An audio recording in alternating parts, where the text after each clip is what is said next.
And we're live and we're back with a podcast after a few weeks off. And this week we've got Yeah, in our man. house we've got Rozella. Hey Rozella, welcome to the waiting room. Right. Hi. Hey. You can see It's been a while. It's been a few weeks since we've done this podcast. Who has noticed by my fucking shitty fucking intro? It's terrible. How you been? Unpolished. On Unfollow. very unpolished. Definitely not professional. We're not getting paid anyway, so Well, I it's don't get casual, right? Yeah. casual. If it was any more casual, we'd be asleep. And Fabian, see, Fabian disappears. That's how casual this fucking podcast is. There's literally no perfect timing because there's no professionalism going on whatsoever with this nonsense here. No, that's So, not scripted, by the way, folks. yeah, Yeah. yeah, no, definitely not. There's If you no, can't tell. yeah, there was no comic. There was absolutely no comic timing happening there. So there wasn't. So how have you been, Rosella? How have you been? Been asking every guest because this podcast started because of COVID. So we've been asking every guest on generally the first question: how have you been dealing with the whole fucking lockdown thing? How's it affected your work? Has it affected your work? And how have you been through it? Well, I think last year was probably a little tough for me because, 2019, I was getting a lot of momentum, gaining a lot of momentum, doing a lot of things. And I was like in that zone where, I just wanted to Yeah, like go, go, go. And then suddenly, like everything just shut down. I understand. So I was the same. all plans Yeah, stopped. Yeah. yeah, yeah. Like my sound career was like, yes, it's getting to the place where I want it, and actually, so yeah, I completely Yeah. understand that. So, is that to do with your music or your true complexion or a bit of both or Yeah, both. Like music, I was planning to record more excellent? and perform more, but obviously that couldn't happen. And then with True Complexion as well, I had, plans to do more fundraising events, Yeah, and that didn't happen either. So it's really, I think 2020 was me just trying to gain my bearings, trying to figure out what I wanted to do, yeah, and just getting used to this whole virtual platform, the transition into it. yeah. And I think like this year, I feel much more confident, much more better. And to be honest, I'm so used to doing meetings in Zoom right now. I'm doing events on Zoom right now that I don't know if I can ever go back out again. Oh That's why, no, yeah. no, no, no! You have to get back out. Stop all that's nuts. So let's go straight in since you're doing event on Zoom and stuff like that. I ticket all these events and are around your true complexion. Uh, is it okay to call it a foundation? Is it a foundation? Not so much a foundation, it's more of like a community platform. Okay. So a lot of, I think because of COVID happening, a lot of organizations, a lot of schools, they realize that, their students, their employees are really struggling with mental health issues, with body Absolutely. image issues, because, you're at home the whole time being cooped up in one Yeah. place. It can drive a person crazy. I don't think anybody's got through the whole lockdown thing without going Being through impacted in one way or some another. mental health issue. Like I know it really impacted my mental health. That there's periods of depression, anxiety the whole way through it. Like so I think it's effective as all. So like why don't you tell us about True Complexion and the origins of it and how it's So True Complexion is a community platform. We celebrate diversity and inclusion, featuring people dealing with mental health issues. We talk about people with disabilities. So just highlighting people from different communities and normalizing and humanizing these conversations that are often considered taboo in our culture. yeah So really, it started with me wanting to, I guess, create a platform that I didn't have when I was younger, because growing up with a birthmark on my face, I really felt alone, especially in a small town like KK. You know, um, alone but standing out. Which is a kind of juxtaposition of weirdness. Like you feel alone, but you stood out because of the birthmark in your face. Like yeah, yeah, exactly. But I stood out in a bad way because it gave me a lot of attention that I didn't wanted. And I didn't know how to deal with it, and I yeah, had no one to talk to, and I had no other people that I could look up to as well. So I really wanted to create a platform where, we normalize people who are considered different and not normal, yeah, because there are so many people out there who don't get the opportunity to be seen and heard for who they truly are. They immediately get put into this box because they are born different or because they acquire an illness or a disability. So I really wanted to have those conversations and create this community where we can actually support one another. So it really came from my own story of not having that support in that community when I was younger and craving for it, and really wanting to provide that for other people. Cool. Fabian's already like bored of the story, and he's like, wrap up. Simply ni, Rosie. See, you're projecting on Fabian now. That's bad stuff. You're not. No projections. No projections. So, when did it start? When was it? Is the name your idea? Was it just simply you started from the ground up, and how did that come about? So I think it really started with music. I really wanted to do music when I was a little girl. I think I remember being like even 5 years old, knowing that I wanted to be on stage, but being told that I couldn't because no one wanted to see someone with a face like mine on stage, because I'm not pretty enough. I don't fit into that mold of what an entertainer, what the female entertainer especially should look like, right? There's such a stereotypical box that you should fit in, and obviously I don't fit in that category, and I was often told that no one wants to listen to you, you're not pretty enough to be on stage, and I really put that dream on the back burner for a very long time, and I completely forgot about it until I was in my late 20s actually, when I realized that I'm really tired of living according to other people's expectation, and living based on what other people say I can or cannot do. And I want to do it for myself. And somehow being on stage more often, exercising my voice in that way gave me the idea of, hey, now that I'm comfortable using my voice, I'm comfortable being on stage, like, can I do something more with my voice? Can I actually create impact in the community? And that's really how the idea of True Complexion started. And it really happened when I moved to KL. I met, one of the very few, first few people that I met was like Melissa To from Battle Blooms, another awesome band. So she has been one of my closest friends since I moved here in 2015. And she's a photographer. Yeah.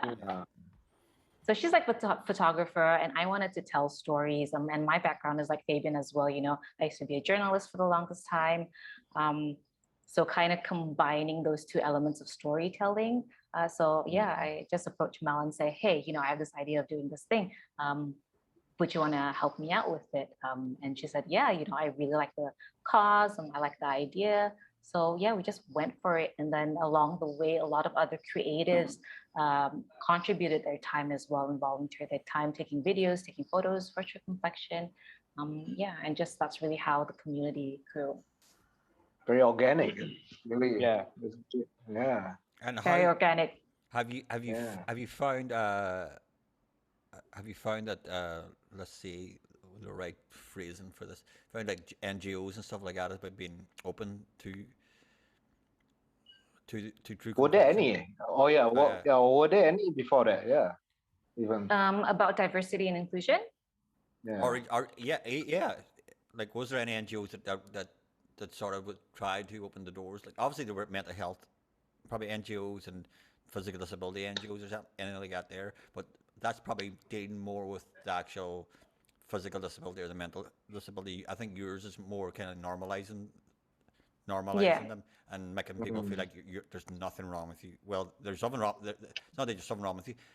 You have nothing to be embarrassed about. You've got an illness or you've got something like that there. It's nothing for you to be ashamed of.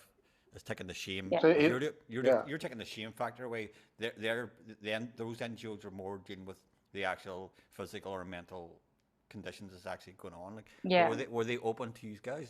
Did you find any pushback from anybody? No, not really. I think people were.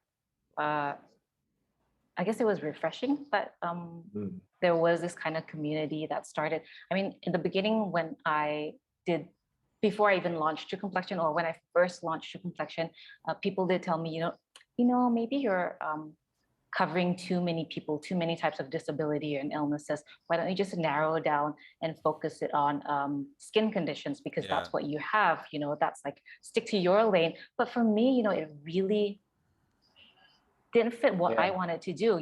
That's limiting myself, limiting the community, because I really wanted to create a place where it's really inclusive and we get to learn about each other's conditions as well. Not only have a place to be who we are, we get to learn about other people as well, and what they're going through as well.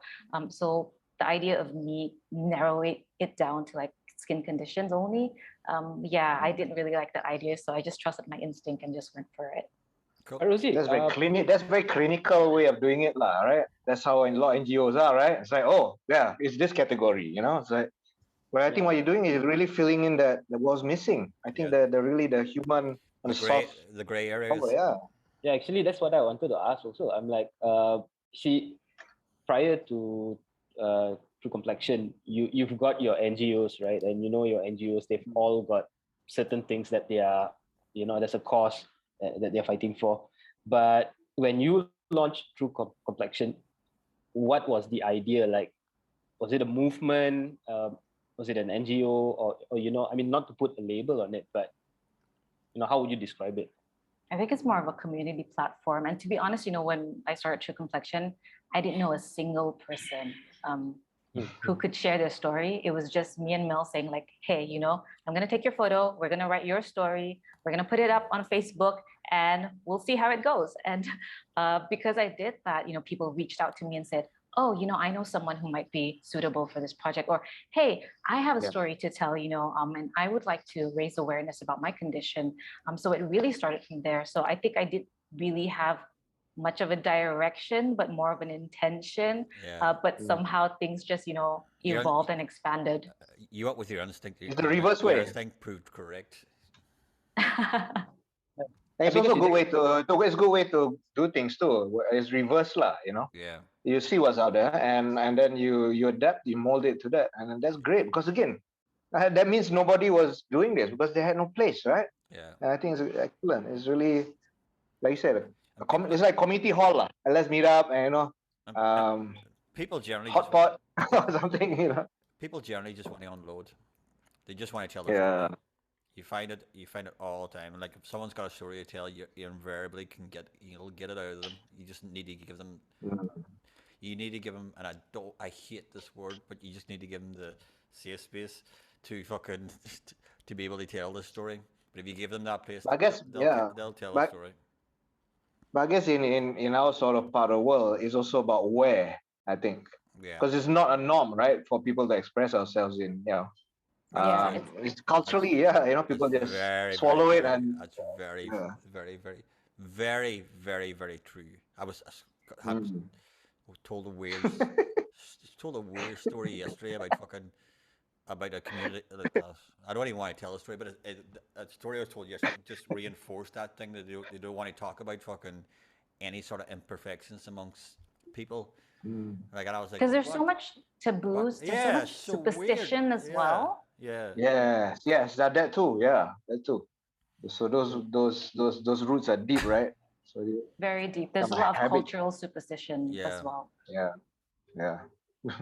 Because you see in the politics all the way, everywhere lah, is there, right? This sort of it's like it's like a doggy side of the heritage, right? That I think culturally that so it's about, I think, finding the well, when it also comes with a melting pot of so many different types of cultures here. Yeah, all the superstitions get melded into so it's just it's kind of like crossing the beams in Ghostbusters. All the superstitions get crossed and just concentrated. Yeah, that's superstitions, true. And then you're like and it's the people then and like who do suffer from mental health or disabilities and stuff like that. They're the ones get lost out on this because no one wants to fucking talk about it or just discuss it properly. But I think the thing is also when you try to talk about it a lot of times in your families, with your friends, people just tell you to get over it, like you're making, don't cause drama, don't make a big deal out of it, like I know that when I was younger, when people started bullying me, other kids started bullying me, I was told to they're just being mean, don't worry about it. Just get over it, push it aside. So I never understood how to process my feelings, So what else do you do when you talk about it? You get told to get over it. So you kind of just bottle it up inside because you don't, you know that if you share it the next time, you're going to get the same response. So why even bother? Especially when you regard as your support network, your family are just telling you get over it. You're like, what? You're supposed to be defending me? What the fuck? Because like, or you didn't have that.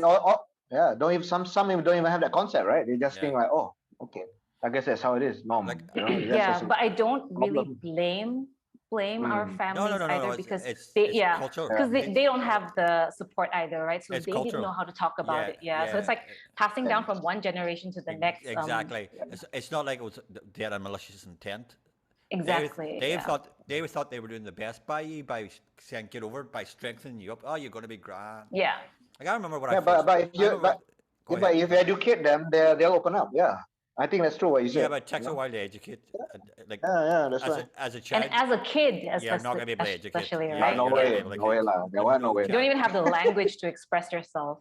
Like I remember when I first moved to Malaysia, like, and Marina used to tell me, like, listen, Derek, don't talk about fucking your anxiety to anybody when you're trying to get work. Don't mention. I go, why? They won't employ you. They don't want it. They really don't want anybody with any mental health issues. It's really taboo here. Like I was going, fuck. Because back home, I don't know anybody who doesn't have something. Maybe one or two of my friends don't have some mental health issue, and the rest of us are all running about like fucking crazies with anxiety or depression or both or bipolar or whatever. And we all function. But it's not perfect.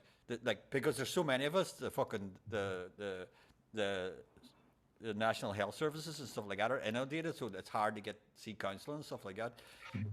But the support network's great because no one's shy about it. There's no embarrassment. No, but you see, but you know, our generation, we know what to call it, right? So if you think of the ones generations before, there was no such thing, right? Knowledge was, limited. They go back to, like you said, doing the superstitious stuff.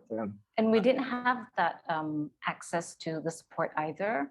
Like I don't think like in KK back in the 90s, back in the late 80s, like there was like, psychologists and psychiatrists. I'm not too sure. And there's still very few now because there's still I think maybe one or two. You can imagine 90s, 90s KK, 90s KL also got nothing. Actually, this is supposed to be the damn capital.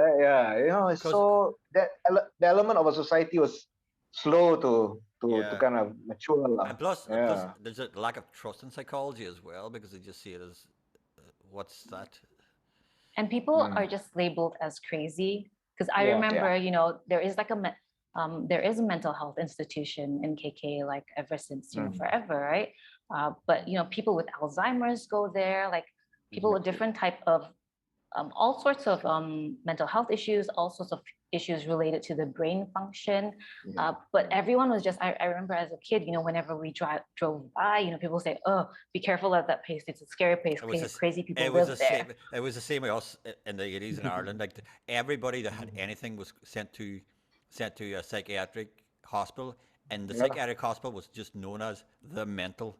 Because that's what that's what we call crazy people back in the day. We just called them all mental. So that's the mental. Stay the fuck away. You're told as a kid, stay away from the mental because fucking lunatics are all up there. Like, dude, that's the case even until today in Malaysia. To be fair, Tanjung Rambutan, everybody's like, listen, to be fair, Tanjung Rambutan, kesian that town, man. There is from Tanjung Rambutan. There is one or two lunatics in those hospitals, like actual fucking really crazy people, like we really severe fucking like sociopaths, like. But like most of them are just people who would like bipolar or severe depression or severe anxiety and stuff like that, and they were all lumped in the fucking a hodgepodge of fucking.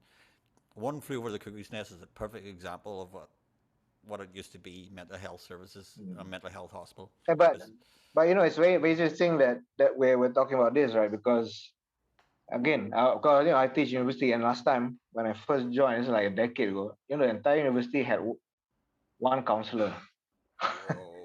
So but they say lecturers can volunteer. So I'm actually a volunteer kind of counselor. So they kind of give a name to it. But even before that, people just approach you. But students will approach me. Sometimes, like you said, it's the reverse, right? It wasn't like I want to be this, but then I started talking to them. They come to me and they say, why you come to me? So you're a musician. So yeah, pat on our back, okay, for being musicians in this room. So they came, they opened Hold on. up. Whoa, Asmal. Listen, this podcast is supposed to be fresh and you're just rehashing shit you just said in BFM last week. I heard your interview in BFM last week. No, because it's my life. This happened in my life. Exactly the same thing you said in BFM. I don't want. We want new Dude, stuff. this is not content. This is my life, man. This is my life. This ain't content. Yeah, so it will repeat in life. Yeah. So anyway, yeah, it's true.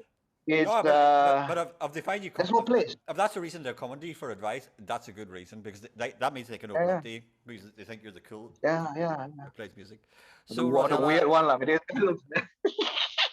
so I don't know why it came. So this last year, then True Complexion sort of moved on to mostly probably Zoom things. What have you been doing on Zoom? Like what sort of workshops and stuff? A lot of workshops, a lot of talks for corporate companies and schools as well. Yeah, because I think like I mentioned earlier, a lot of people are realizing that these issues are surfacing a lot during COVID. Yeah. And we have to find a way to address it. And sometimes I think a lot of companies, they feel like they need not a professional to come in to like tell you what to do as a professional, because sometimes that can seem intimidating to people. Yeah. So it's kind of, I come in, I tell my story, and I kind of just share, okay, this is what I did to manage my own mental health issues, my own body image issues, my own insecurities. And this is hopefully can be a guide or a roadmap for you, instead of coming in from that, that, I don't know, like on a pedestal sometimes, well, when someone's it's not approachable. When someone's coming in, someone's supposed to come in as a professional, like people tend to close themselves off. They don't really want to open up and talk. But if someone's actually has real world experience and they're going through exactly the same thing as you're going through, you're more can be let your guard down and be more open. Like, so have you found that though as well? That they are more open then? Well, based on the conversations that I've had with clients, they feel like that's the case. That's why they chose to get me on board. That's good. Because they thought that, people might be able to relate more. And when you can relate to people, you have the tendency more to open up because, someone's just telling you that, hey, this is my story. I'm not ashamed of it. And there's really nothing to be ashamed of. So I'm not really coming in giving advice and telling people what to do. It's more of me sharing my story, sharing what I've learned. And if people can, benefit from that, then, good. That makes my day. Yep, absolutely. What's your plans? What's your plans going forward? Now that things are reopening up again, have you got any plans for any physical events or anything like that? I don't know if I'm ready for physical events yet. I don't know. I know a lot of people are doing more gigs right now, and a lot of even conferences have started doing, physical events. But I don't know, the idea still scares me a little bit, being in a room with so many people. And I'm super comfortable. I'm an introvert by nature. So I think having this screen in front of me, it's kind of a safety zone as well. It's my comfort zone as well. And I think the power and the beauty of doing things online is that you can reach anyone in the world. I have worked with schools in the UK, in Singapore, which I wouldn't have done if the pandemic didn't happen. So I think there's kind of like beauty in the madness as well. Yeah. There, as you can find silver linings. Find the spaces where it goes. That's good. Yeah. Okay. I think we'll take a break here. Part 2, we have to get into your music. Yeah. We're just going to have to get into your music and your journey on that because it's essential. It being a music podcast, like that's our thing. So we'll take a quick 5 or 10 minute break and then we'll jump back on the same invite. Same link. Yeah, same link. Okay. So 5 or 10 minutes, guys, and we'll see you in a minute. Okay. Exactly. Is there like an exact time? So we 5 know or when to 10? jump? Just Let's decide. inside Let's decide. inside the next 10 minutes. Just jump in, and I'll be here. I'll be about somewhere. In Malaysian means 10 minutes lah. Yeah. I'll jump in earlier then, since Just Jerry's jalan. gonna be sitting on there. Just jalan. Oh, you're going to keep it on. Okay, right. No, Okay. he's not gonna keep it No, on. Huh? We can't keep it on. Oh, you We'll can't be keep it kicked on. out. We'll be kicked out in 5 minutes. So, 7 minutes. Jump in. There's a precise time for you. All right. Okay. Great. I'll put my timer on. Yeah. See you in a bit, guys. Okay. Cheers, guys. Bye. Bye.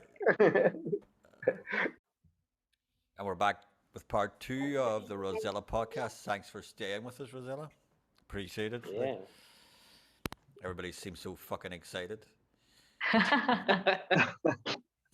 Sorry, Rozella, it's been a couple of weeks since we actually did one of these, so I think everybody's on fucking muscle memory's gone. It's ridiculous. So No, we're fine. I'm good. No, I mean, like, you see, we want to get into your music. I mean, we all first know each other through your music, lah. Yeah. absolutely. Yeah. So, I used to be how do you? I used to be our engineer. Ah. Mhm. Yeah. Yeah, like we even went to KK together for a show. Let's not talk about KK I've- show. I first met you in Sanakan. I might have to Remember fucking that? get a taxi and Forever ago. hunt down Yeah. Cayman tonight for KK. Wow. So you Interesting, guys man. all knew Rosie before she moved to KL. I didn't.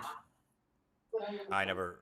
No, yeah, we you went were back in for like a KL. homecoming show. Oh yeah, okay, yeah. Well, okay. it was a festival in KK, and it was such a great sound check.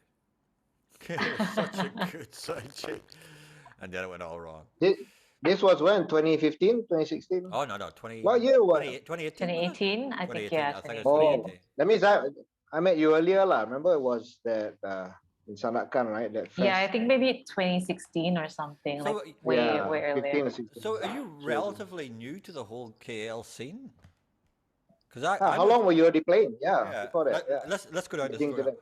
Like, because I moved here in 2014, and I think I started here about 2015. It was pretty quickly, like. Yeah. Because. I moved here in 2015, Okay. and I started playing in KK maybe about 2 years before that. So Okay. you moved up the scene pretty fast and pretty quickly, like, because normally it takes people years, like, to get like the. But they're lazy, lah. People are KL lazy. That's a completely valid. It's not even just KL's. Most music scenes, and it's completely valid criticism. Like, most people are. Yeah. If you Yeah, know what you yeah, want to true. do and you know how to get about it, like, you can get If through you, yeah. get through Yeah. get through the noise pretty quickly, like. True. So that was, yeah. So you were late 20s by then. Wow. Yeah. Terus, you got into the scene. Yeah, tell us that journey, because Yeah. you said, Okay, I've been- Because I was like in doing music in KK for about 2 years, And you were a and journalist, KK is such a I was a writer, journalist by and profession. journalist by profession, and dabbling in other things as well. And I really wanted to do music, because I was always writing lyrics on my own at home, writing poetry, and I really wanted to kind of translate that into music. Yeah. And yeah, so I just teamed up with a friend who helped me out on guitar, because my playing is complete rubbish. Like, I can play to write, like I can play like piano or guitar to write, Yeah. but to perform, I'm like horrible. Like, half of my songs are like 2-3 chord songs. Here, half the best Best songs. kind. Half Yeah. the That's best fine. songs That's are all you written need. is 2 or That's 3 all you need, chords, man. yeah. Go, That's all you need. Go listen to Bob Dylan's back catalogue. It's not like it's fucking prog rock. It's fucking 3 chords. That's why you progress quickly. You Yeah. mess around with lesser chords. See other bands that take 5 years because too many Yeah. chords. You know? And I think like in KK, the scene is so small. There were like back then, especially, there weren't a lot of venues where you can actually play original music. People didn't appreciate original Yeah. music. There were a lot of cover bands, playing in hotels, playing in cafes, bars, and I tried it once. I covered for a friend who was doing a hotel gig, and I hated it, because you really just become background music, background noise. No one's I the caring same. about you. I was the same. And I hated it when people like had song requests and you're like, this, Yeah, that's the same. like your standard Yeah, songs. I learned pretty quickly that I did not want to be in a cover band ever. I just want to play, play original music. And if it didn't work out, I didn't care. As long as I got to record music that I was part of writing, for me that was success. I didn't care about making money playing music or anything like that. There. But it's also your behavior. When you're playing there, you're supposed to be invisible, lah. Like you don't really interact. Yeah. Man. Yeah. Different, man. And I thought, let's test the water here. So I came here, did a couple of open mic nights. Where? And Since we've got one of the open mic masters fucking down below, like here, like. So where was the first open mic that you played? Oof. I came in and did maybe 2-3 shows. One was in Madikaria. I did Pisco. I think it was B as well. I'm not. Feedback. Yeah. Plan B, was it Plan B? I don't know. Like the No, place with all the little TVs, Yeah. It was Yeah. Plan B, yeah. Oh, okay, yes. Publica. Also. In Publica, yeah. Oh, yeah. That's And where Froya. Froya. Oh, yeah. No, Froya came to the show in Madikaria. And Froya is also a KK girl, right? Yes. Yeah, but you and Froya got very similarities when it comes to your music, like. Do you guys know each other before that? Or No, just we only didn't. met here? Okay. But she was introduced by a friend who was also from KK, and so she came to the show, and then coincidentally, like her album launch was going to happen. Her Panic Bird album launch was going to happen like in a couple of months, and she said, "Hey, I get to curate the lineup for my opening," and she said, "Why don't you come on board? Because I want to like support other." Sabahan artists as well. So I did that. I came here, did a Panic Bird open for her. And I don't know, just something just sparked in my head. And within a month, like I moved here. Wow, okay, nice. Okay. Shout out to Michelle Fryer. Yeah. Michelle Lee is absolutely like. I'm also her engineer as well, so I get to get to do fucking. I get to mix some really good female artists like Michelle's like. You're great as well, but like it's enjoyable, like, and people. It's good that the amount of support everybody gives each other, like. So yeah, shout out to Froya. Yeah, I wouldn't have moved if it wasn't because of her. That's nice. Well, I think most people are glad you did then. Oh, thank you. Yeah, man. Wow, Michelle, Fowler. Okay, so then the move. When was that? Remember, like early 2015. Yeah, early 2015. But Rosie, were you always playing electronic music or? So no. I mean, I've always loved electronic music, because I grew up like listening to like electro-pop music, bands like that, Little Dragon, which has that electronic vibe. But when I started, it was acoustic with a friend who was playing guitar. Who's your friend? And then shout out to your friend who helped you on the guitar, like, because I think Renee. Renee, so shout out to Renee. They deserve a shout out, like, because they helped you burgeon your ideas and Renee. Yeah, so it was just an acoustic setup, but at the beginning, my music was very different because I think I was still dealing with a lot of emotional angst, a lot of issues from the past. So it was really angry, very dark, depressing.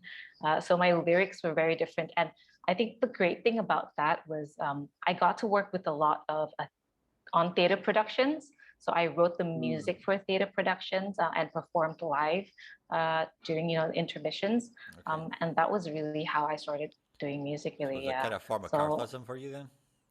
Yeah, because I think I really loved working on writing songs for theater productions because it's so dramatic. It's about war, so you get to really. It's a different kind of creativity that goes into that, and I think at that time I was really feeling a lot of angst, so it translated really well. And I think as I became transitioned as a person and evolved as a person, my music evolved as well. Yeah. Exactly. Nice. Yeah, because So then you needed to find somebody who could play some keyboards then, or you picked it up yourself. How did No, that yeah. go? So I basically, I think when I came to KL, I just went to all the shows like in the beginning because I didn't know anyone, right? So I just Mhm. went to every single show that I could go, introduced myself and said, or if I liked a musician who was playing, I said, hey, I'm new here. Do you want to do something with me? And that's kind of how There you it go. started. Yeah. Good, Yeah, good, good, good. yeah. Awesome, man. Who was the yeah, who's the first? but how do you make that transition? Did you tell your guitarist, okay, I don't need you anymore?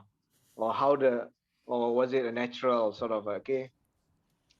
So when I was playing with Renee, well, unfortunately, we had a bit of a falling out. So I kind of got a band. I started working with a band in KK. So I was doing shows with them. And even then, we were doing shows like for autism. So a lot of awareness shows as well to raise awareness about different medical conditions. So I guess somehow there were already peaks of True Complexion there.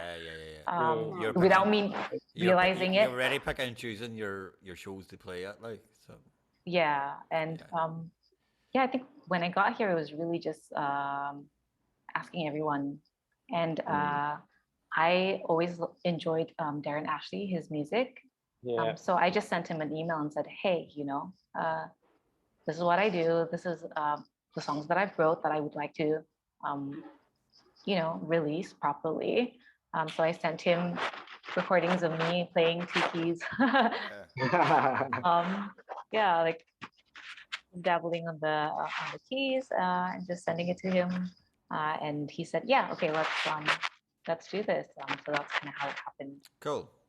Nice, Well, nice. shout out to Darren for helping you. Yeah, man.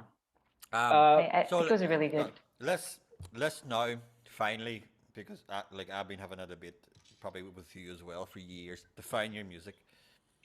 What style? Oof. Because I've always called it trip hop. You've always what? I've always called it trip hop. That's one of the reasons I wanted to mix you from day one. Like the minute I saw you, that's one of the reasons I said yes when you asked me to mix you. Because I've always loved Portishead and Massive Attack and bands like that. Massive Attack. Yeah, people used to compare me to those bands. You're like, for me, it was like seeing Beth Gibney or from Portishead. Like, so like I was like going, this is gonna be so difficult for me because like you're not the most. You don't project your voice.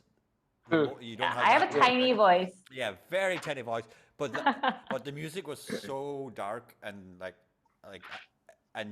but your vocals are so uplifting. There's a juxtaposition of that, and then I was like, oh, this is going to be great. It's going to be a horrendous challenge for me, but like, yeah, I love a good I love it. Plus, I've always wanted to mix a trip hop band. I've always wanted to mix a Portishead or a Massive Attack. But now you're on camera. Define your music. What style? How do you? I think it has evolved. I feel like now it's kind of bubblegum pop a little bit, like electronic pop, a little bit of bubblegum there. No. So it's kind of evolved from that. Yeah. Go back to the darkness. Find the darkness again. Go back to it, please. That's what the records are for, man. At that period, I was listening to a lot of The Weeknd as well, his earlier stuff. So I think I was really influenced by that kind of the sound, the emotion. But the Weeknd's so maybe there's like thread of that. The Weeknd's early stuff is very, very 80s as well. Like, so like like a lot of his stuff is very, very, very, very 80s. Almost aha to a certain extent. Like, you listen to some of Aha's early stuff and Aha's big songs in The Weeknd, nearly you're like, is that the same song? This is nearly the same. Very, very, very, very similar. First recordings. What was the first thing you got on the tape? Who did you record it with? Who were the musicians? And how did you find the process? So unofficially, it was with Renee. Oh, officially, your first official recordings. That's not unofficially. I would consider it Dark Side. Yeah, the first song that I did with Darren Ashley. Okay, cool. I would consider that like my first proper single. Yeah. Love that song. Rosie, so I think even. Sorry, go ahead. No, I think even like at that point there was still that dark element, like the lyrics were, if you listen to the lyrics, it is a little bit dark and I remember tricky. like the first time I seen you live, I was like, going, okay, this is what I want to mix. And I wouldn't have said yes if it wasn't dark. If it was bubblegum pop, I would Yeah. have gone, nah, you're okay. But I had a character, lah. Like you said, there was that darkness, but there was also a No, certain cheekiness to it. Yeah. the I love it. music was incredibly dark, but the vocals, the vocals were uplifting. And Portishead, if you listen to Portishead, it's the same sort of thing. Like it's just really ethereal. There's dark. Yeah. The vocals are really ethereal, and they kind of lift you up, like in the center of what all this kind of thing going on, like. So yeah. What were you gonna say, Fabes? No, I was gonna ask you, like, because you had your different phases. Like, yeah, you had Dark Side, and then you were also mentioning about working with Darren Ashley. What I really wanted to ask you this night was your performance with Churches. Like, when was that? Was that We were after? building up to that, Fabian. We were building up to that. Yeah. We were building up to that. We're building up to the remix. We're building up to that. There. I want to get. Do I take you on the journey, man? You just need to go from first song to fucking the Churches remix. Like, you just don't jump. That's leaps. No, we Yeah, do. go with the flow, man. Go with the flow. I'm up for it. Yeah, I want to know that. Yeah. So that Go was with the actually flow. a funny thing because Tiger Jam's Tiger Bear Yeah. put up that ad that they were looking for people to join this competition, and I hate the idea of competition because it's always voting systems, and Yeah. for me it's like, like begging people to. It's like MLM in a way. Like, can you please buy my product? Can you please Yeah. No, vote for me? I completely. It's like jazz hands. Yeah, look at me. Please vote for me. And you're like, oh, Yeah. no, So I God. really didn't have any intention to join at all. And Kevin to Sarah, he was Yeah. like, you really should just submit your song. Mm. And so I just did it, but I didn't Yeah. have any expectation at all. And then I got through and I was like, okay, let's do this, And I think for me, like, whenever I set my sight on something and I really want it, I kind of just like, Oh, so you are competitive then? You just lied to us then? You really are competitive? all We that went out. all that. well, I think I was trying to find a way. All that I'm not competitive, which is all bullshit. Like you when you want someone's like laser eyed. Fuck, I'm getting this. I think Fucking it's like I wanted to find a way to separate myself from the other, other people out there. So Yeah. what I did was, one of my friends, he just gave me this idea. Like, I don't know what he said to me, but it gave me the idea like, hey, maybe I should get other musicians on board to help me spread my message out. So I started this like hashtag Team Rozella thing. I'm not too sure if anyone remembered. So I got like other bands, some other singers to cover Dark Side. As part of the campaign. So I feel like, I don't know, if I was the only person who was covered it? doing a campaign, Hey, who ended up covering it? lots of people like Lots of people. Ian Tai, Nick Davis, Billy Blue, Cool.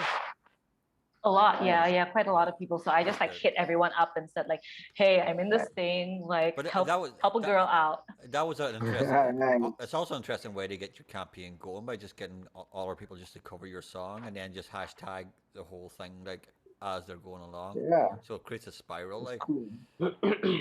Yeah. So I think for me, I was like, okay, how do I market this? Like I kind of thought of it as like, okay, I am a business campaign or something like that. So I kind of designed it that way.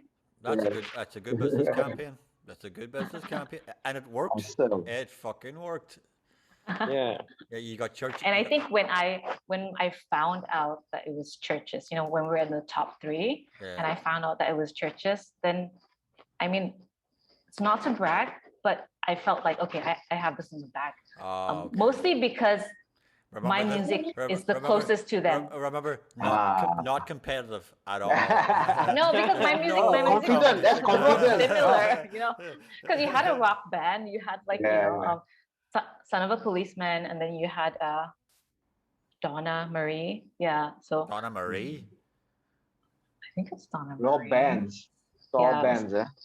So their music was like very different from churches, you know. So mine was similar to their sound. My voice is similar to hers Yeah, in like terms like of like she to has be a fair, small voice as well. to be fair, like you once you got you're up against Son of a Policeman, you with churches you were done. Like Yeah. you had it That's No, nailed. but that, Like true, the true. thing is they had two like sort of, you had churches on one side, and then I think And the then other you one had was your the like Sam coach. Willows. Yeah, so Right. each band, each act had a coach or like the person who was going to work on your song with you. And I got Darren Ashley, you know, someone I've already worked with, who knows my Nice. style, who knows my music, who knows my voice, you know, because we've done like 3 Um, songs together. yeah, So I think it was just serendipity. everything just meant to felt, happen. yeah. It was Yeah, serendipity. Yeah, yeah. man. Yeah. Honestly, And I honestly felt it was that. and be honest, were you happy with the remix? It was different. It Oh, was that means not really. No, well, I understand the fact that, you know, they had one That's the week. Malaysian way of saying no. I've seen that. I've seen that going. 7 years in this Well, country has taught me it a was lot. it was a lot darker than I expected it to be. Nothing wrong with that. No, nothing wrong with that. But I mean, we have to, you know, accept the fact that, you know, they did have a really short timeline to complete the remix. Yeah. So I think they did the best that they could in that short amount of period time. And obviously, like different people have different tastes, different interpretations. So Remind me, was part of the thing was did you get to play with them when they were here? on the same stage, but I actually performed with Darren. You supported them though. Yeah, Supporting we them. like Okay, cool. opened Okay, opened cool. for them. So you're the Yeah. opening act for churches. That's good. Yeah. That's good. But Yeah, but the remix, Rosie, was done by churches. The remix was done by churches. So yeah. each person had so when you got to the top 3, our task was to write a song, and the theme was actually based on the city that you're from. So Okay. at that point, yeah, so like everyone was given that theme, right? So at that point in time, I moved to KL. I've been in KL for a year already, and I haven't gone home yet. Yeah. I didn't go home yet that entire year. So I was missing home. So I thought, yeah, let me write a song called Home to You, you know, about longing for home. Cool. And it kind of just, Nice. yeah, happened. But Okay. did you get to work with churches personally? Like, were you in contact with them? Did you get to like meet them? We did a few, yeah, I did meet them before they came down here. We did like, well, I don't think it was Zoom, but yeah, like a whatever app it was. Yeah, we did like a virtual meeting, so we had those sessions. How was that? How was Hang it out lah. like? You all lepak. Yeah. You guys like Correct, how yeah. they backstage, you know? Do they, Correct, yeah. what they I think drinking? I was very nervous. Yeah, I think I was very nervous because, you know, the idea of like, these people are like people that, you know, I listen to and that I enjoy. You know, I saw them in Laneway and I was like, you know, I really love this band. And for that to happen, it was kind of like a dream come true. But would you say like the working process, like, you know, being able to, I mean, you know, we are pretty much in the same scene, and, you know, we're working on our own most of the time when it comes to our music, but now you're working with someone who's big. And well, I was working more with Darren. Okay. Yeah. But in that process, that even that little, you know, thing that you got to meet them, and I guess you got to talk to them because they were going to remix your song, right? So how was that process like, you know, you think like, hey, they're like everybody else, you know, or is there I think they were, you know, they were really friendly, very nice, and they were mostly asking about, you know, my music, and I do remember them saying, you know, the reason why they chose me was because of my voice, which is for me was weird because I was always insecure about my voice, you know, because being a female vocalist, you know, the other vocalists, most of the other female vocalists that I know have big voices, and that's the sign of being a good singer when it comes to women, you know. You have that Whitney, that Mariah, that beat you, you know, those kind of. Depends on the music. Depends on the music. Like. So for me, like I always felt really insecure about my voice because it's like this little mousy voice, you know. But that was it. All depends on the music you're doing. True. Yeah. Yeah. So Fantastic, man. Man. small voices can create amazing music. Like It was definitely fun, and I you, remember there was did you this. sorry, did you have any quality control at all over their remix? No, you weren't allowed to No, even comment on it. Yeah, I didn't think so. no. Yeah, Mm-hmm. yeah. I just worked with Darren on So, the original so you version. you had to say, "Oh, it's amazing! I'm so proud." Blah blah blah. After the fact, just to play along, essentially. It's okay. It's okay to say it. It's okay to say it now. It's years ago. I don't think you're gonna be punished. What year was it, No, that one? What year was it, by the way? 2016. Yeah, But that 16. was 2016. 5 years ago. Oh, I, quick, yeah. God. it's Yeah. okay. To, Yeah. Yeah, it's okay to That was, say. It's okay to say now because that you thought the mix was amazing and you're so happy with the mix and all that. When you were kind of like, so if you want to say it. Like if you don't want to say, I'm not pressuring you to say something that you don't want to say. yeah, But like, batu api this one. But yeah, exactly. I think what their intention was to actually change the feel, the mood of the song completely. So that's what they did, because it was more lighthearted, more chirpy, and then they completely like switched it up. So they But it made explained it that to you? interesting. Yeah, and then I In think your meetings with them? no, not really. But I think the thing that I really loved about it is I got to do that really cool music video for Home to You. So we shot it in a car park, That's and nice. Yeah. and we were shooting till like what 3 a.m. or something. And it was like quite crazy because they kept telling me Rozella dance, and I'm like, okay, it's not really my thing, and I'm tired. It's like 3 a.m. There's like so many people, like the crew is there, and you're like in this dress that doesn't even fit you, and I have yeah, like clips at the back, which if you watch the music video very carefully, you can see it. Like, and you're in, and I had like not really much control over hair and makeup, so all of those things just kind of happened, and I'm like, okay, let's whatever, just do some hand movements. But I think the video turned out really lovely, and it's something that an Yeah. experience that I wouldn't have had good. such a big production. Yeah, You're proud of that video. yeah. Sorry, Rosie, which good. which song was the Home one to that You? was Home to You was the one that was remixed by Churches as well? Yeah. So what happened to that remix after that? So their remix was only allowed to be put up on SoundCloud. Okay. So we put on SoundCloud, but not on other platforms. But I think that's to do with probably the deal that they signed, the agreement that they signed with Tiger. Okay. So I had no call or no say in that. Okay, you And Tiger didn't do anything else with it. So it's basically just there on SoundCloud right now. Yeah, yeah. It's on my SoundCloud. Yeah. Okay. All right. Okay. So Nice. I think we'll take one more break. Do you have time to get one more session? Yeah. Okay.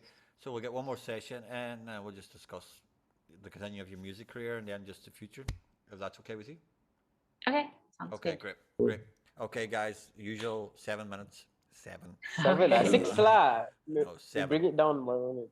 It has to be 7. It has to be 7. So we'll see you in 7 minutes. Bye. I'm jumping in 5. And welcome back for part 3 of the podcast. Thanks for everybody for staying with us. If anybody's here at all, especially, but at least Rosella's here. That's okay. So, so you went from the churches, EPs, albums. When did you get your band together? A band that you were a live band that you solidified. Okay, these are going to be the people I want to play live with I me. think probably late 2015. I think the first person I met was Kai. He was Kaiman. performing with another artist. Kaiman. At one of the open mic nights. I saw him and I'm like, dude, I need you like in my band, and we need to do this, And then I don't know, it just kind of happened. Everyone kind of just fell into place. Yeah. Yeah, Helmi was perfect on guitar for you, like so it was. And then we found Jerry. Correct. Yeah. I Very remember super that fun. lineup. Yeah, it was a nice wee Yeah. band. Like it was a nice wee band. We had a lot of fun together. Yeah. Yeah. Cool. And Did you was what's his name? Man, see, his name's not coming to my head right now. Davis. Nick Davis. Nick Davis, yeah. We did a song together for so there's this it was the festival that Azmil played in as well, called Rhythms of Rimba of Borneo, something like that. Yeah. And they wanted a theme song. So they asked me and Nick if we could just write a song for them. So that's how me and Nick started working together. Okay. Yeah, and then when Hilmi left, like I adopted his bassist, guitarist. Yeah, he's guitarist. Okay. Yeah. So this was from Menace Make. So Shahir, so Shahir came on. Yeah, cool. man, make it, man. Yeah. Yes. Yeah. And then for the KK show, we brought in Keith, Leon Sapphire, to come on and play bass. yeah. Okay. But I was like songwriting at the back, it's just experimenting with like Kai and Keith, just writing random stuff. Yeah. Rosie, all this was before you went to the States, is it? Yeah, I went to the States in 2019. Okay. Okay. For the Eisenhower Global Fellowship Program. Nice. But that was purely on True Complexion. Right? Yeah. Yeah, that was under True Complexion, not under music. Do you churi go play some open mic somewhere? No, but like I went to. Did I go to any shows? I went to a Broadway show. I went to see Trevor Noah do a comedy show. Nice. Did I go into? No, I don't think so. I don't think I went to any concerts. Yeah. And you were there for about what? A good 3 months. 3 months, yeah. Really? Pretty And much you see covered- where in America? New York? Everywhere. So like it was a traveling program. So And we'll you be see like in no 2. concerts? She busy lah. Yeah, and it's like at the end of the day, I was like so tired most of the time. But I told myself, I'm in New York, I have to go to a Broadway show. So I went to see Waitress. And because Sarah Bareilles, she actually wrote all the songs. She wrote the play. So for me, it was like, and she always had that theatrical kind of style of writing. So I, decided to go and see that, and it was really good. Yeah. Okay. Because Hamilton was too expensive. I still remember that time because 2019 was also when I went, and I remember there were a few people that I knew who were actually in the States. I think you were one of them, and then Gabriel Lynch was also there. I was supposed to meet up with him in New York or something, and I think Kasey from Senja was also there at that time. But none of that happened. That final trip before the pandemic, Yeah, the last final fucking outing before it all went to fucking hell in a handbasket. The shitter. Yeah. God damn it. So, Rozella, serious questions now. What's your favorite chocolate? What's my what? Favorite chocolate? Ooh. Because apparently you're a chocolate. Lindt is good. Reese's peanut butter cups are good. You know what I really like? Those Terry orange. Reese's. Terry chocolate oranges? Yes, I love really? those. You like Terry chocolate oranges? Nice. You would have loved the ad. Such an English thing. Oh, you would have. Did you ever see the ads back in the day? The Terry chocolate No. orange ad? The Terry chocolate oranges ad, because you know the way it looks. It's like this. It's like a fucking. Yeah, it's like an orange. So the ads back in the day was all Indiana Jones type ads. Like, okay. This guy fucking climbing through things just to rescue the Terry chocolate orange. Like that was the Terry chocolate orange ad back in the 80s, like back home. Like. Oh, and Maltesers. Maltesers are great. You can eat them all day. But English chocolate or European chocolate or Malaysian chocolate? Oh my god, Malaysian chocolate sucks. Yeah. I'm sorry. My wife. Like if you eat like a Kit Kat or anything like Cadbury, Yeah. the UK version versus Completely the version different. here, Completely different. completely different. It's night and day. Substituted in the wrong way, It is you know, they night don't and day, make like- use of it. Yeah. My wife refuses to get certain chocolates here because she goes, she goes, Same. because she's had Right now. what it should taste like. Yeah. and- Like and- I would spend that extra money to buy, the imported ones in Yeah. Ben's, because if I'm gonna have a cheat day, I'm gonna cheat properly. And now I call those local cheaper ones like therefore when you're really baked lah, when you're not discerning about taste. You just want the texture. you just got the munchies and you just want to eat some shit. Yeah, like, like 7-Eleven like 4 in the morning. yeah. Derek, do you remember Monster Snickers. Munch? Of course, I remember Monster Munch. I Oh love my God, Monster I Munches. loved that when I was a kid. Yeah, I like love pickled Monster- onion How Monster the fuck Munch. do you just get Monster Munch over here? No, but actually my mom is half Scottish. Ah. there it So is. her entire family is in Essex. So Okay. I grew up. I was born in the UK. I was born Okay, in do you have a- Sunderland. Do you have a UK passport? Oh, okay. No, unfortunately, they changed it. Yeah, they changed the But- rules during my year, like after my year. Oh. But you can get a UK passport if you want. If you were born there, you're entitled to one. That's I true. think Huh? it's a little bit hard. I You're- think you're it's not easier allowed- if your you're- grandparents are still alive. No, you're but not. because- You're not allowed to have You're not allowed to have a UK passport. You're not allowed to have a double passport being a Malaysian. No. Malaysia cannot. Yeah. Yeah, we don't have. Yeah. Correct. Yeah. Unless you give up the Malaysian passport. Have then, you yeah. got a UK birth cert, which I Yes, assume I you do. do? Then you're entitled to a UK passport. That's just basically simple because like anybody with an Irish birth certificate's entitled to an Irish passport. Like so, if you ever wanted to claim your UK citizenship, you can and you should. Maybe So in a- 2022, huh? Batu Maybe. api again. Batu Listen, api lah. if past kept pulling the bullshit they've been pulling the last while, I would be fucking claiming UK citizenship pretty fucking quickly. Like, fuck past. Don't want lah, not Europe anymore. UK left Europe, can leave Yeah, Europe. yeah, lah. but- Blah. Tak nak. But yeah, I Monster know. Munch is great, guys. You should, it is the corn snack of fucking choice as a kid. Like, They have it in Ben's, but it's ridiculous. It's like 25 ringgit for like, are you serious? you know, about one of Monster those. Munch? Yeah, Small, for is like it? those variety packs Yeah, with yeah. like maybe eight tiny packs inside. Oh wow, $25. I've got Wow. family. My family members send me over gift packs every so often. Of fucking like of just like Tito crisps and stuff like that there from back. Yes, like your Oh, walkers. serious, eh? Yeah, Oh. and chocolate like, and it's literally eaten within about 2 hours. I go, oh, And it's all, Derek it's all- doesn't share. He's like, this all mine. Yeah, Everybody. this It's piece too of precious. home, man. This is it's home. all Yeah. done. And like I send them a picture going done. And they go like, you've had it all already. I go, what do you expect to happen? Like, Yeah. I go, you Keep it had a- for winter. yeah. You had a heroin addict. You had a heroin addict, a fucking bowl of heroin. Do you think it's going to be still there an hour later? No, it's going to be gone. Like, I don't get this shit over here in Malaysia. Exactly. In the tropics, Some man. good munchies. Back home, like, that's one thing I do miss. They're really good. And now everybody knows why Guinness in Malaysia is fucking not Guinness. It's the same thing.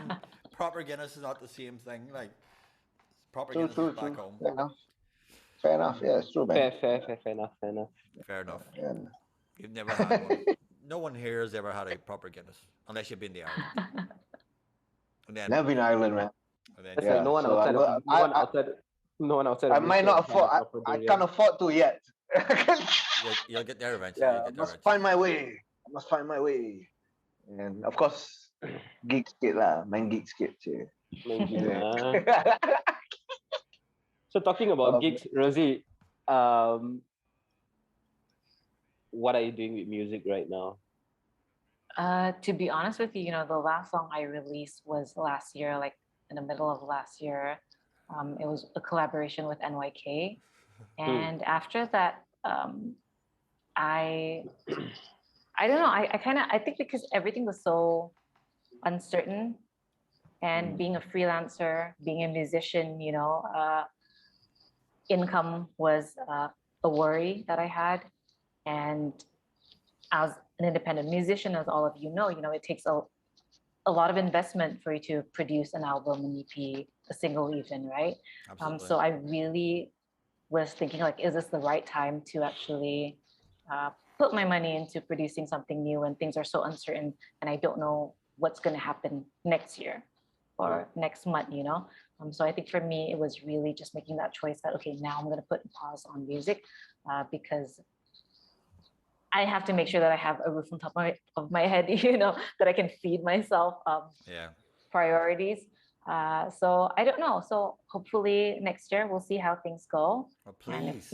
Don't give up on But you're writing? Music's so good. No, I haven't actually. So I think one of my issues as well, you know, like, so I was working with Darren first, and then I started working with Chief, who is the ex-bassist of Paper Plane Pursuit, but he moved to Australia as well. So I'm like, all the people who kind of are in my lane, electronic music. Well, I guess. I think I know the perfect person. Ooh, who? Tell me. She's the person that made you move to fucking KL. I know, but she's always so busy. But she's Freya she's always so open, and she always gives her time. Like, so, like, why don't you just ask the question? Right. The worst thing, the worst thing she can say is, "I don't have the time. I'm sorry." That's it. Yeah. That's the worst thing you can be said. But you know yourself, Freya is the perfect person. True. And I think even if we do something together, same framing music. Even if you do one song together, it's going to be fucking great. Like it's going to be great. Like, so just ask Michelle. I wonder how her voice and my voice would sound like together. That's why. That's why. Yeah. It's very similar. Your voices are very.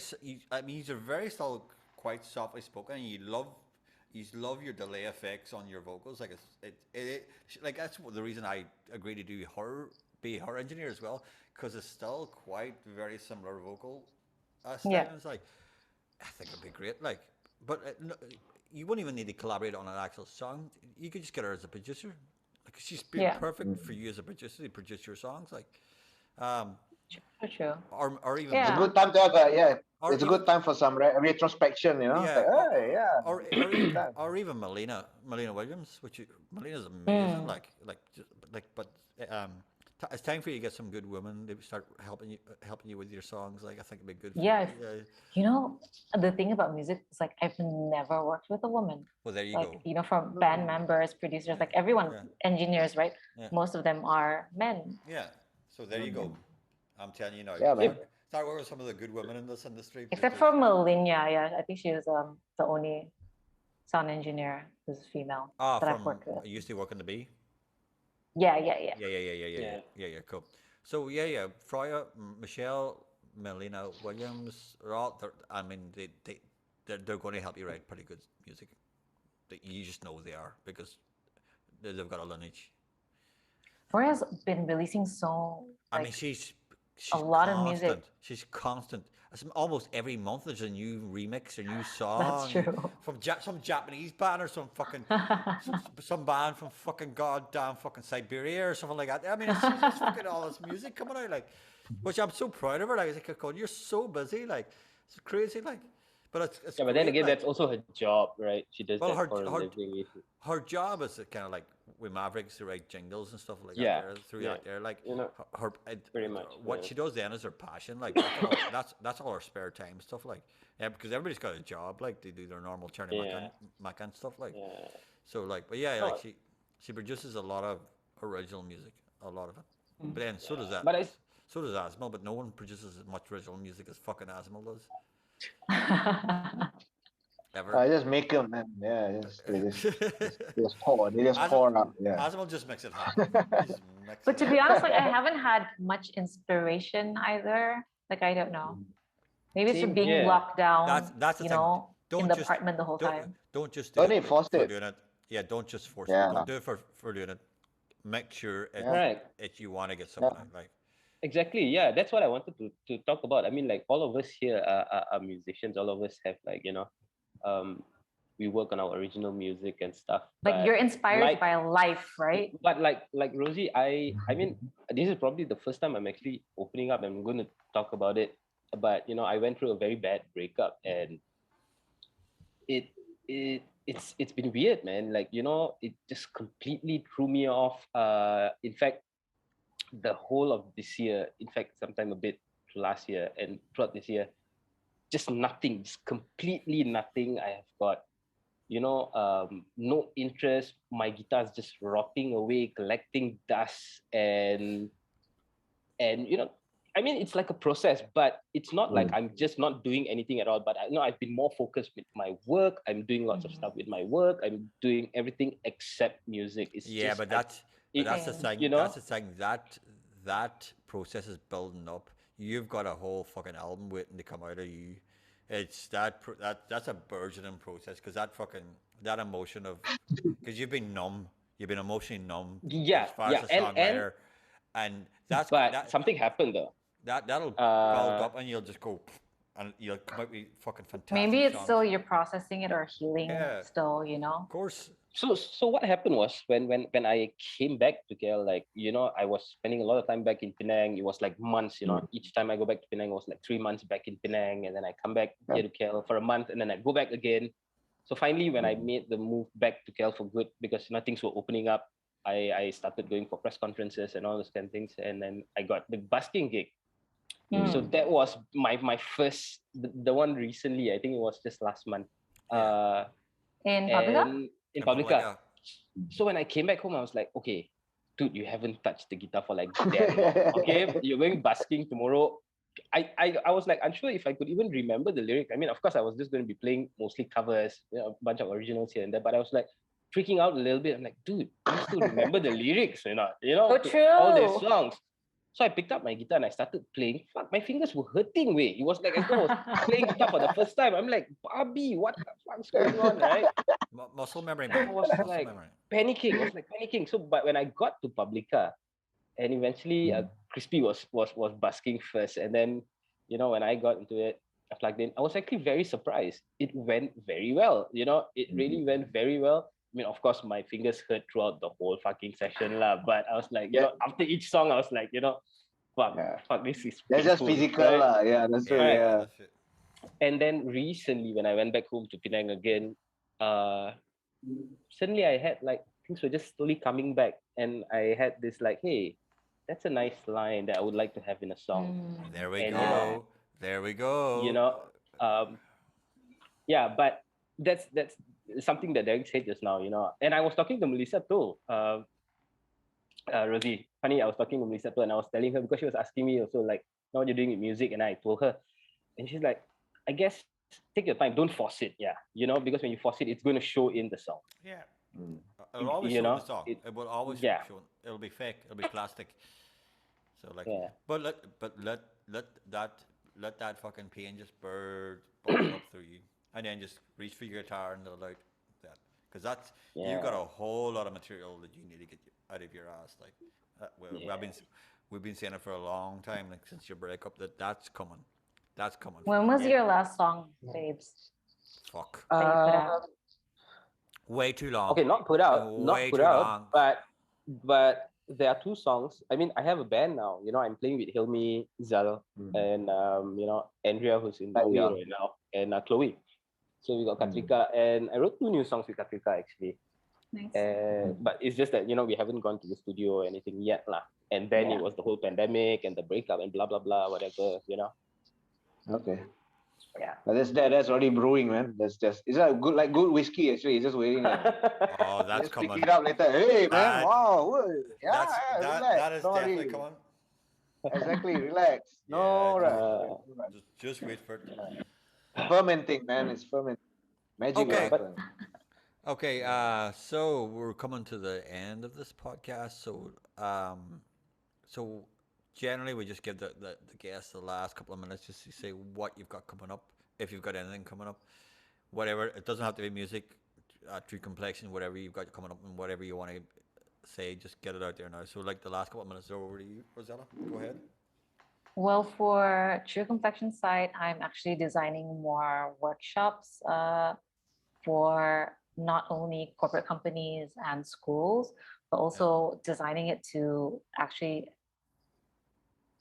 let people access it, the public. So doing one-on-one sessions, doing small groups. And recently it's been quite interesting. I've been getting quite a few requests by speakers or like by schools to teach people how to tell stories, to inject that into their presentation, to make their I guess, yeah, their delivery more interesting, more colorful.